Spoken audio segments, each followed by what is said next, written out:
విష్ణు పురాణం నీతి శాస్త్రాల్లో నీతి శాస్త్రం, పురాణాల్లో పురాణం, ఇతిహాసాల్లో ఇతిహాసం, యోగ విద్యల్లో యోగ విద్య, కావ్యాల్లో కావ్యం. ఇలాగా విష్ణు పురాణం సకల లోక విశేషమే కాక సకల లోక మనోరంజనము కూడా. ఇంతటి ప్రశస్తమైన విష్ణు పురాణాన్ని మొదట చతుర్ముఖ బ్రహ్మదేవుడు దక్ష ప్రజాపతికి వినిపించాడు. ఆ దక్షుడు పురుకుత్సుడనే రాజుకు చెప్పాడు. ఆ రాజు సారస్వతుడనే వాడికి చెప్పగా, ఆయన వల్ల నేను విన్నాను అంటూ పరాశర మహర్షి విష్ణు పురాణగాథను హృదయంగమంగా శిష్యుడైన మైత్రేయునికి వినిపించాడు. ఇలా మహిమాన్వితమై వెలుగొందిన ఈ విష్ణు పురాణాన్ని సరళమైన వచనంలోనే కవిరత్న శ్రీ యామిజాల పద్మనాభ స్వామి తెలుగువారికి అందించారు. ఈ ఆధ్యాత్మిక గ్రంథాన్ని తిరుమల తిరుపతి దేవస్థానం తమ ధార్మిక ప్రచురణగా ముద్రించి భక్తులకు కానుకగా పెడుతున్నది. పాఠకులు ఈ పుస్తకాన్ని నిత్య పారాయణ గ్రంథంగా చేసుకొని తరించగలరని ఆకాంక్షిస్తున్నారు.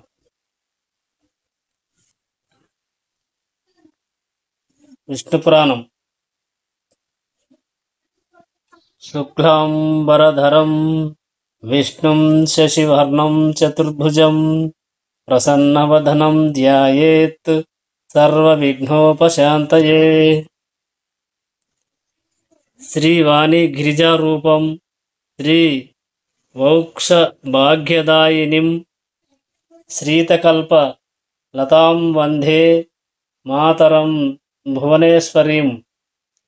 శాంతాకారం భుజ గశయనం పద్మనాభం సురేశం విశ్వాకారం గగన సదృశ్యం మేఘవర్ణం శుభంగాం లక్ష్మీకాంతాం కమలనయనం యోగి హృద్యా నగమ్యం వందే విష్ణు భవభయహారం సర్వలోకైకనాథం.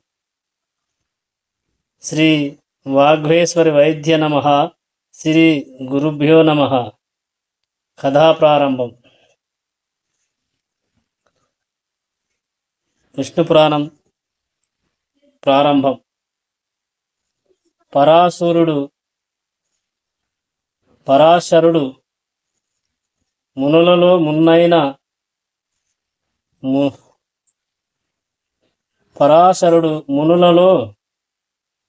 మున్నెన్నదగిన తపోధనుడు.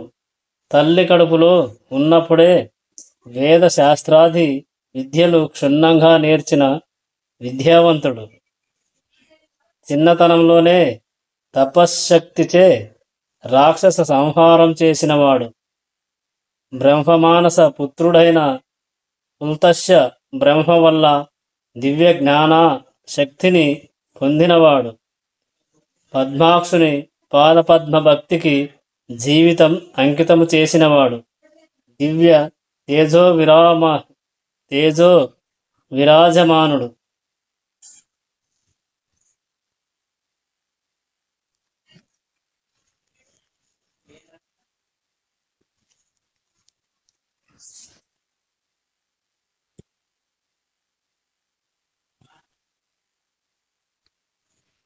ఆ మహానుభావుడు గురువుగా మైత్రేయుడు వేదశాస్త్రాలు అభ్యసించి శుభ్రభాష చేస్తూ ఒకనాడు ప్రభాత కాలకృత్యాలు నిర్వర్తించి సుభాసీనుడై ఉన్న గురువునకు నమస్కరించి అన్నాడు: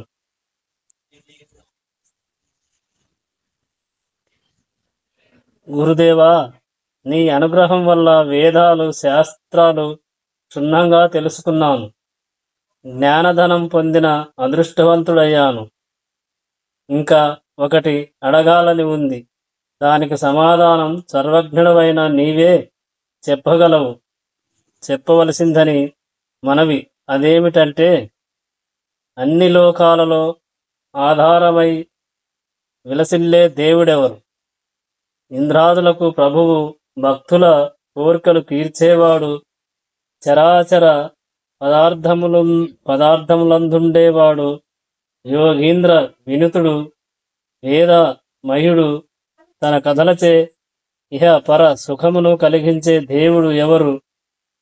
విజ్ఞాన ప్రదాత, భువన నిర్మాత, భర్త సంహర్త అయిన ఆ దేవుని గూర్చి తెలుసుకొనవలెనని నా కోర్కె. అలాగే పృథి వ్యాధి భూత ప్రమాణాలు, సప్త సముద్ర విస్తారం, సప్తద్వి పౌరుత్తాంతం, సప్తుకల పర్వతాల విషయం, సూర్యాదిగ్రహ తారక సంచారం,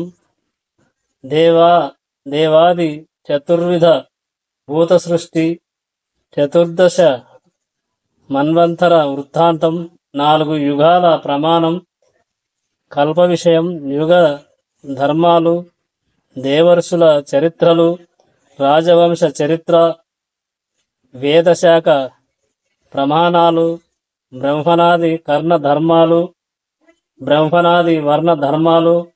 బ్రహ్మచర్యం మొదలుగా 4 ఆశ్రమాల పద్ధతి వినాలని ఉన్నది. సెలవియ్యవలసిందని మనవి అని అనగా, పరాశరుడు పరమానంద హృదయుడై, మైత్రేయ, మంచి విషయం అడిగావు. అదంతా నాకు తెలిసినదే. ఇప్పుడు నీ వల్ల నాలో నుంచి బహిర్గతం అవుతుంది, విను. నా చిన్ననాడు ఒకప్పుడు పులస్త్య బ్రహ్మ వచ్చి నన్నెంతో ఆదరముగా చూసి, నువ్వు పురాణకర్త అవుతావు అని వరమిచ్చి వెళ్ళిపోయాడు. ఆ వరం ప్రభావం పౌరాణిక విషయం అంతా నాకు స్వాధీనం అయింది. దానిని విస్తారిస్తాను, విను అని అనగా, మైత్రేయుడు ఆచార్య, పురాణకర్తగా నిన్ను పులస్త్యుడు అనడానికి కారణమేమిటి అని అడుగగా, పరాశరుడు చెప్పాడు. మునుపు విశ్వామిత్రుడు పగబట్టి మా తాత కొడుకులను నూర్వురను దారుణంగా చంపించాడు. రక్షకుల చేత మా తండ్రి శక్తి వారితోనే మరణించాడు. అప్పటికి నేను తల్లి గడుపులో ఉన్నాను. వేదశాస్త్రాలు నాకు వశమయ్యాయి. కొన్నాళ్లకు జన్మించాను. పెద్దవాడైన తపశ్చర్యలో ఉండగా మా అమ్మ అదృశ్యంతి నా వద్దకు వచ్చి చెప్పింది,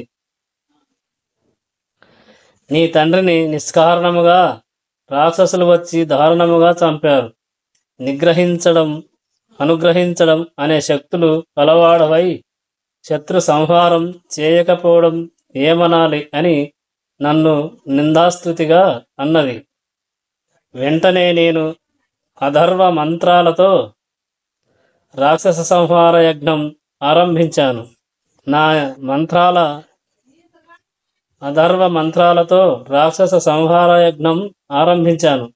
నా మంత్రాల ధ్వనికి లోకం అల్లలాడింది.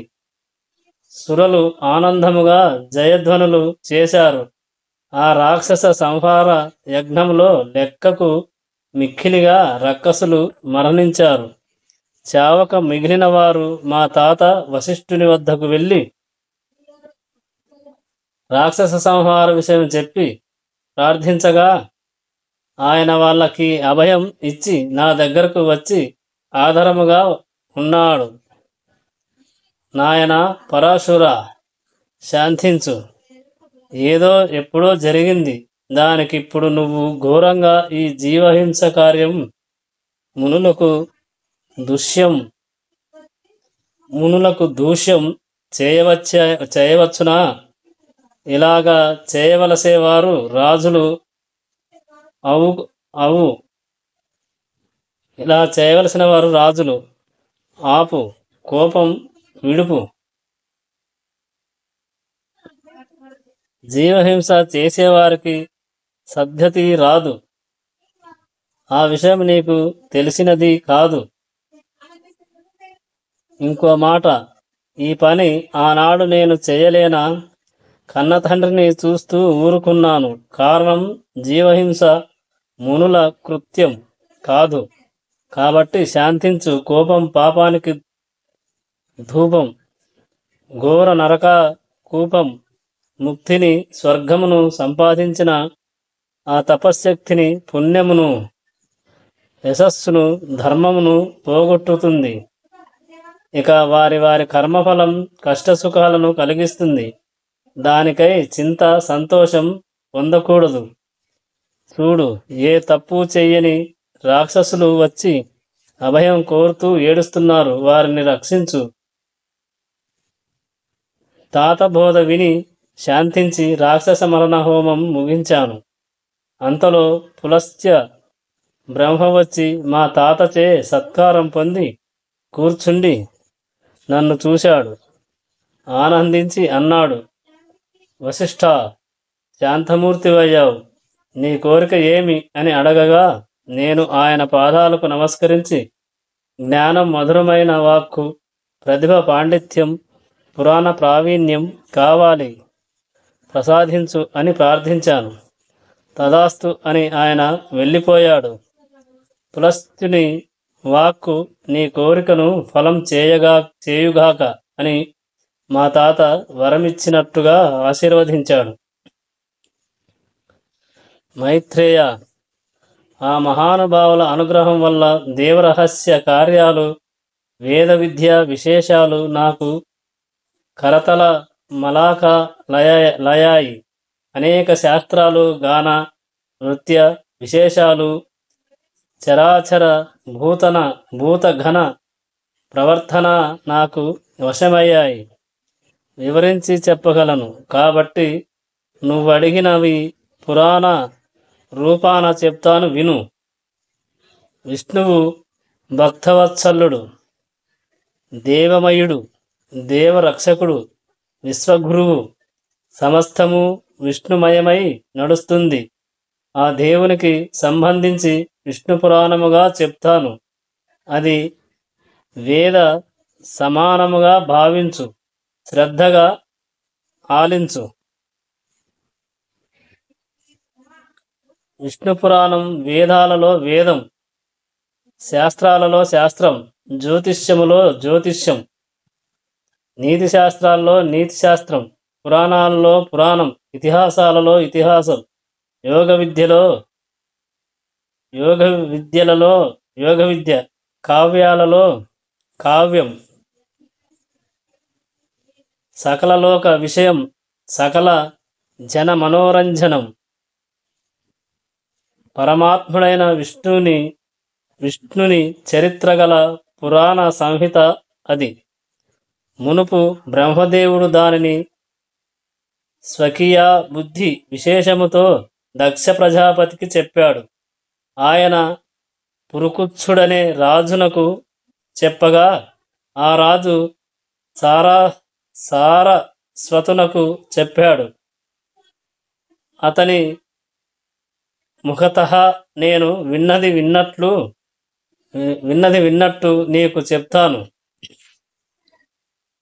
మైత్రేయ, నీ వల్ల ఈనాడు పరమానందుడు, జగద్వందుడు,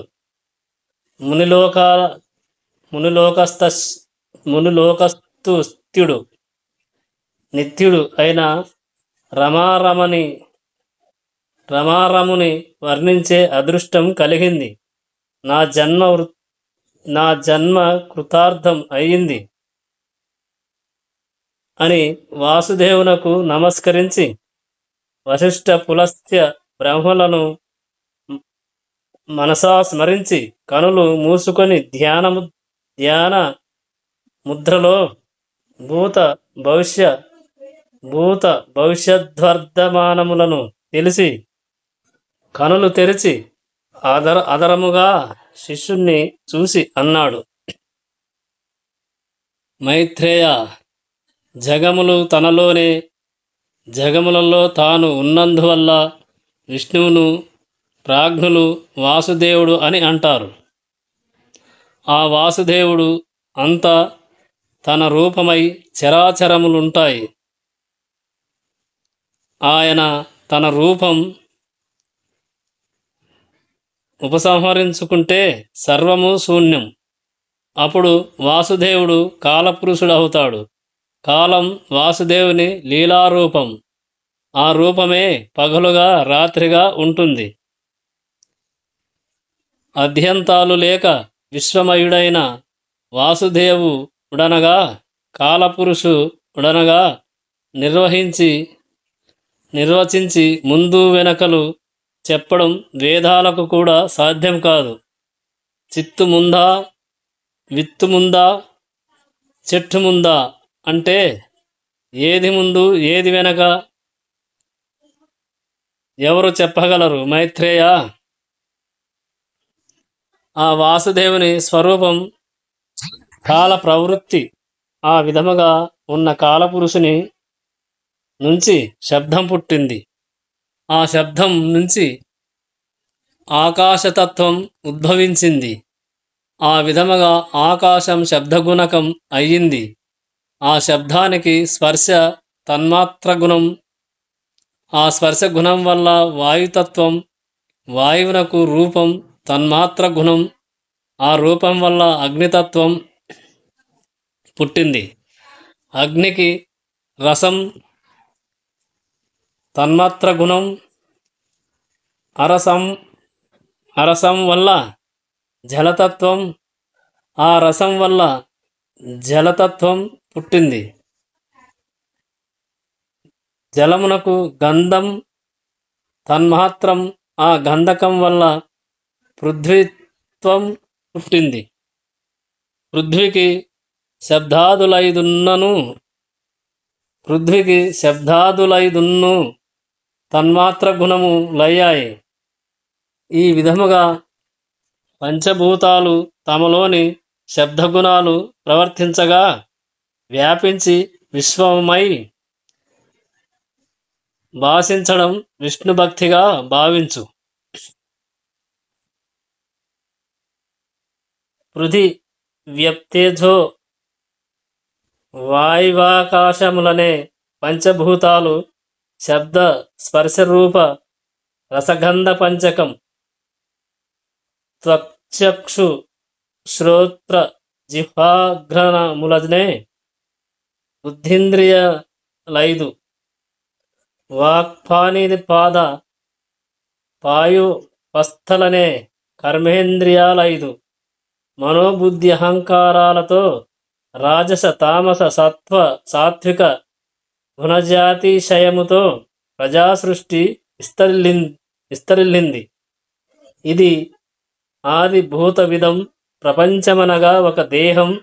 ఆ దేహదారి లక్ష్మి వసుధార మనుడైన కేశవుడు కాగా ఆ ప్రభువువి కానివేవీ లేవు.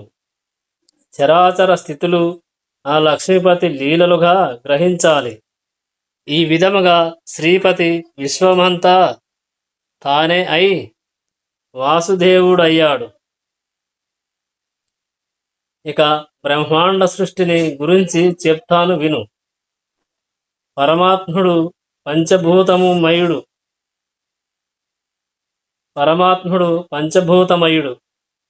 బ్రహ్మణ్యుడు తానే అయి హరినారాయణుడై పాలకడలిలో శేషాశాయి అయి ఉన్నప్పుడు అతని రాజస వృత్తి సృష్టిక్రియను సాగించింది. ఒక నీటి బుడగను పోలి అండం ఒకటి ఉద్భవించింది. క్రమముగా గాఢాంధకారమునందు పెరిగింది. దానికి పైన జల, అగ్ని, వాయువు, ఆకాశములు ఆవహించాయి. ఆ 4 భూతాలు ఒక్కొక్కటి 5 మారులు కలియగా ఆ అండం మరింత పెద్దదిగా ఉబికింది. ఆ అండంలో నుంచి ఆ నారాయణుని రాజసమూర్తి అయి సృష్టికర్తగా బ్రహ్మ అనే ఒక దివ్య మూర్తి సంభవించాడు. ఆ బ్రహ్మ చరాచర సృష్టికర్తగా సాత్వికమూర్తిగా విష్ణువు పోషిస్తూ ఉండటం, తామసమూర్తి అయిన రుద్రుడుగా చరాచర ప్రళయం చేయడం జరుగుతూ ఉంటుంది. ఇలాగూ బ్రహ్మాండ ప్రళయాలు విష్ణులీలలుగా ఎన్నో జరిగాయి. అలాంటి నారాయణుడి మహిమ ఆ చతుర్ముఖ బ్రహ్మ కూడా తెలిసి చెప్పలేడు అని చెప్పగా, మైత్రేయుడు ఆచార్య, నిర్గుణుండని వేదాలు చేస్తాయి, నిర్గుణుండని వేదాలు చెప్తాయి, మరి ఆ నిర్గుణమూర్తి సృష్టి స్థిత్యంతములు కలిగించడం ఎలా అని అడగగా పరాశరుడు చెప్పాడు, మైత్రేయ, అదంతా ఆయనకు సహజం. అగ్నికి వేడి ఎలా వస్తుంది అంటే ఏమి చెప్పేది. ఇక నారాయణ నామ నిర్వచనం చెప్తాను విను. నారం అంటే నీరు, అది నివాసముగా గలవాడు నారాయణుడు. ఆ నారాయణుడు భూతరాశికి కర్త అయి ప్రజాపతి అని చెప్పదగినవాడు. అతని పరమాయువు 100 సంవత్సరాలు. ఆ దేవుని పరమాయువైన 100 సంవత్సరాల కాలంలో మనలాంటి వారికి ఎన్నో సంవత్సరాలు తిరిగిపోతాయి. ఆ కాలక్రమం చెప్తాను విను. ఒక్క లఘువును పలికే కాలం 1 నిమిషం, 18 నిమిషాలొక కాష్ట, అవి 31 కళ,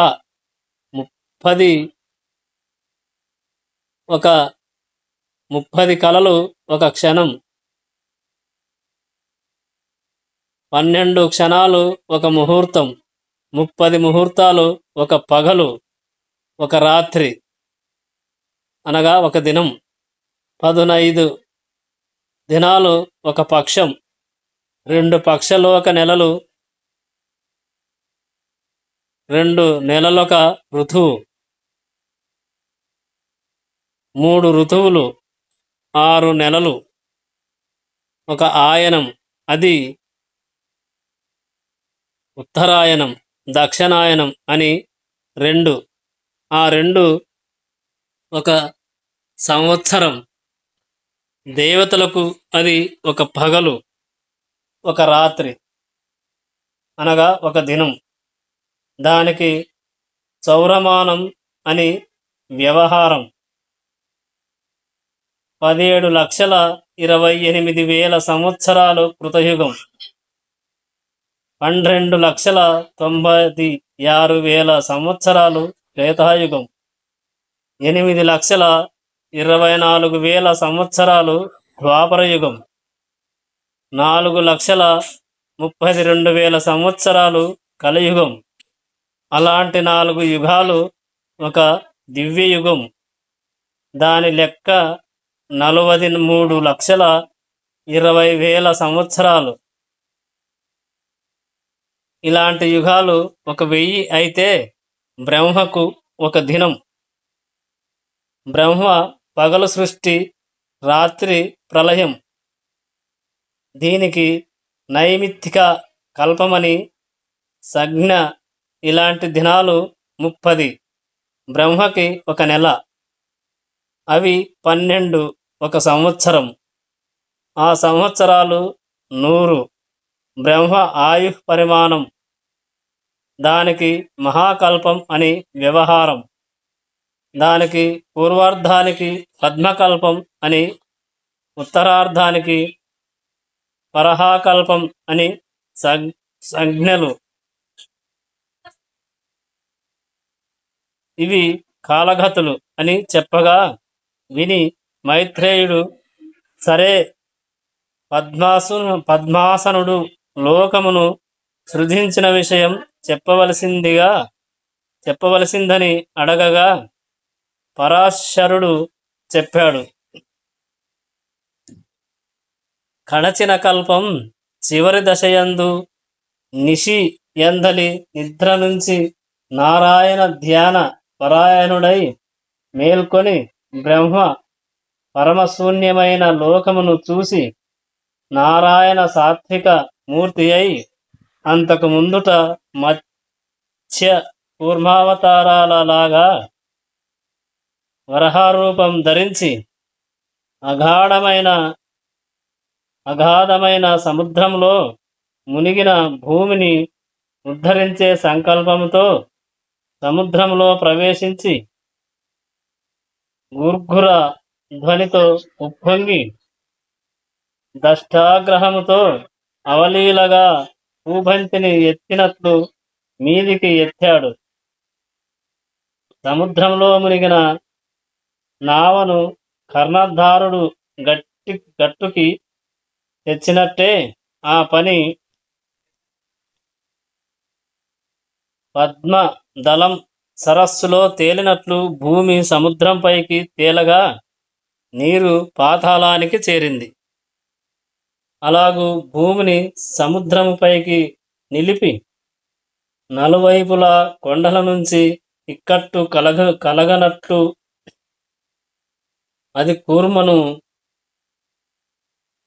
కూర్మును శేషుణ్ణి క్రింద నుంచి భూమిని విశ్వమంతటా భద్రముగా ఉంచడానికి తన శక్తిని ప్రసరింపజేసిన మహానుభావుడు ఆ పద్మాక్షుడే. భూమిని సముద్రంలో నుంచి ఉద్ధరించిన తరువాత మళ్ళీ బ్రహ్మరూపుడై సకల నదీ సముద్ర పర్వత ద్వీపాలను సురాసుర నర పితృలోకాలను గరుడ గంధర్వ విద్యాధర పశుపక్షి మృగాది నానావిధ భూత సమూహమును మునుపటి సృష్టిలాగే సృష్టించి తగిన గుణరూప స్వభావ చేష్టలు కలిగించాడు అని చెప్పగా విని మైత్రేయుడు, గురుదేవా, బ్రహ్మ సృష్టి సంగ్రహించి చెప్పావు, దానిని వివరించి చెప్పవలసినదిగా కోరుతున్నాను అని అడగగా ఆ గురువు చెప్పాడు. బ్రహ్మ ప్రజాపతి అయి 4 ముఖాలవాడు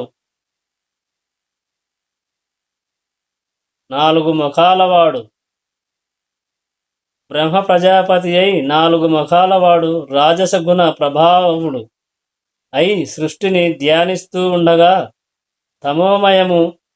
తమోమోహము, మహామోహము, తమిశ్రము, అంధతమిశ్రము అని 5 జగాలకు ముఖ్య భూతములుగా ఆవర్భించాయి.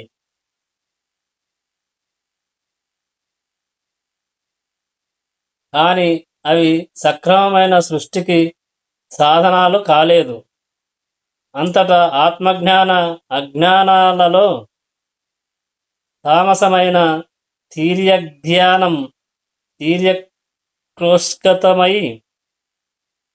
తీర్యక్రోష్యతమై పశుమృగాదులు పుట్టాయి. తరువాత సాత్విక గుణ ధ్యాన శక్తితో అమర సృష్టి కలిగింది. తదుపరి రాజస తామస గుణ సంకలితమైన ధ్యాన సృష్టిగా మానస సృష్టి జరిగింది. ఆ పైన కమల భవుని సకలావయవముల నుంచి దేవ, అసుర, మనుజ, పితృముఖ, సచారశర భూత సృష్టి అయింది. తరువాత ఆయా జాతుల వారి కర్మలు కారణములుగా పుట్టి హింసాహింసలు, కాఠిన్య మార్ధవములు, నిందానిందలు, ధర్మాధర్మాలు, సత్యాసత్యాలు, జ్ఞానాజ్ఞానాలు కలిగి ఇంద్రియ వ్యాపారాలకు తగిలి నానావిధములై రూపాలు, జాతి స్వభావ చేష్టాగుణాలు కలిగేట్టు సృష్టించాడు అని చెప్పగా విని మైత్రేయుడు అన్నాడు, సరే, మానవులు ఏ ఏ జాతులుగా బ్రహ్మ అవయవాల నుంచి ఉద్భవించారో వినాలని ఉంది అనగా పరాశరుడు చెప్పాడు. బ్రహ్మ సాత్విక గుణ రూపముగా ముఖము నుంచి, బ్రాహ్మణులు రాజస గుణ రూపాన భుజములో నుంచి, క్షత్రియులు రాజస తామస గుణ రూపాన ఉరువుల నుంచి, వైశ్యులు తామస గుణ రూపాన పాదాల నుండి శూద్రులు పుట్టారు. వీరిలో బ్రాహ్మణులకు వేదాధ్యయనము, క్షత్రియులకు భూపాలన, వైశ్యులకు కృషి, శూద్రులకు బ్రాహ్మణ భక్తి విహిత కర్మలుగా నిర్ణయించాడు. ఈ 4 కులాల వారు బ్రహ్మ అవయవాల నుంచి పుట్టినవారే కనుక యజ్ఞాలు చేయడానికి అర్హులే. యజ్ఞాల వల్ల దేవతలకు సంతుష్టి కలుగుతాయి. ఆ దేవతల ఆనందం ప్రజావృద్ధికి మూలం. కాబట్టి యజ్ఞాలు కళ్యాణ కారణములుగా గ్రహించాలి. పాపకర్మల ఆలోచన లేక, దుర్జనుల పనులు విమర్శించక, దుర్మార్గం తప్పక, నింద వచ్చే పనులు చేయక, ఇతరుల పొగడ్తకు పొంగక ప్రవర్తించే నరులు సురులతో సమానులు.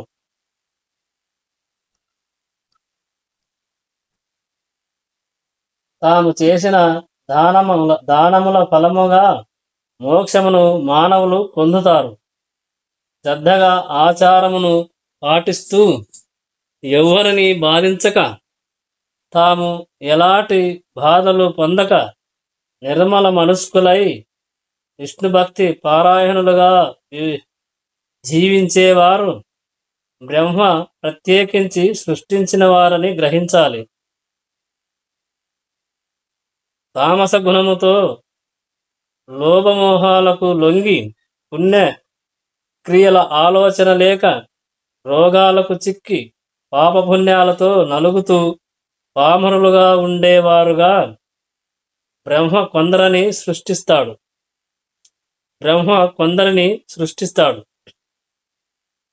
కొందరు పుణ్యాత్ములు, కొందరు పాపకర్మలు, కొందరు పాలకులు, కొందరు సేవకులు, కొందరు మాననీయులు, కొందరు సంపన్నులు, కొందరు దరిద్రులు బ్రహ్మ సృష్టిలో ఉంటారు.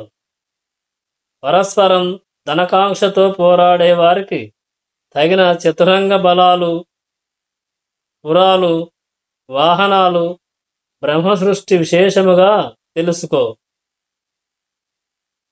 మానవులు జీవనానికి ధాన్యం,